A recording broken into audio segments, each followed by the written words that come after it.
na ị nụrụ di like na ị nụ nwoke afịa dị powerful ya taa na like ịmagolo afịa dị strong ebe ọbụla ị kpọrọ ya then gị na ya na-abọ wee see okwu sesi okwu mana ị chọrọ ichenji the last name. Nwoke afọ nwere right ịfọs gị change the last name or your right like ịmụtakwala ụmụaka o ya chọọ ịma or right ya keep that name na ya chọọ ka iwu na ya ga-ahapụ that name as long as na fa agbasago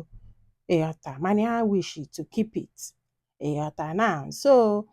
ọ dị possible o nwere ife a ga-eme ọ dị against the law like ọ chọrọ ịma ọ dị against the